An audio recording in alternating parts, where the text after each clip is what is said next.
There are red flags we often ignore as children of God. There are times God keeps warning us, but we tend to ignore it.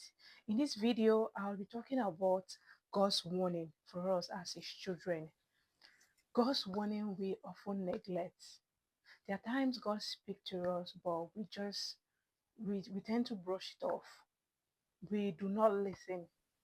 Before you step into that relationship, before you made that decision, God warned you about it.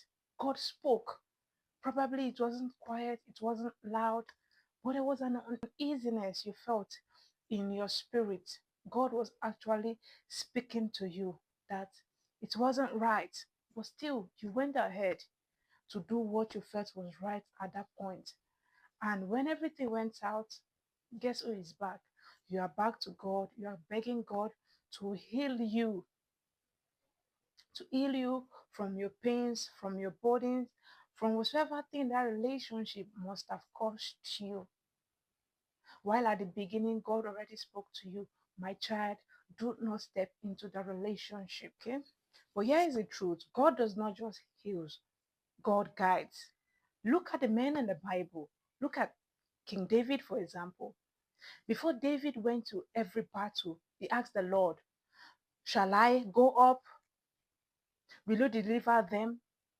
Those were what King David constantly asked God. He didn't just ask once, he asked again and again and again. David understood that victory isn't in the movement, it is in the obedience. When Joshua followed instruction, walls fell. When Abraham trusted God over his own understanding, nations were born. They knew that moving without God is just a fast track to defeat. So I bring myself to ask, why do we do it? Why do we make life changing decisions without asking God, the creator of life? The Bible is not just a book of stories, it's a roadmap. It's a guide on how to live, how to love, how to choose, and most importantly, how to avoid getting hurt unnecessarily. When we ignore the map, we don't just get hurt, we don't just get lost, we get hurt.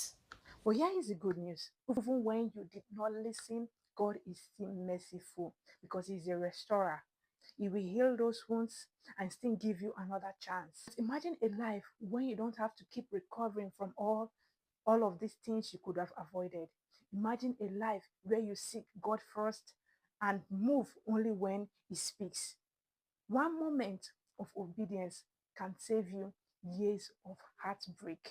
Dearest beloved, my counsel to you today is to stop asking God to bless those plans of yours, but to ask Him that He let His will be done in your life. Let His Spirit lead you. Right about now, take a moment to reflect on what have been said so far. And I'm sure you've learned one or two from this message, from God's warning to you today. Please do it to like, comment, and don't forget to subscribe to Whispers by We. God bless you.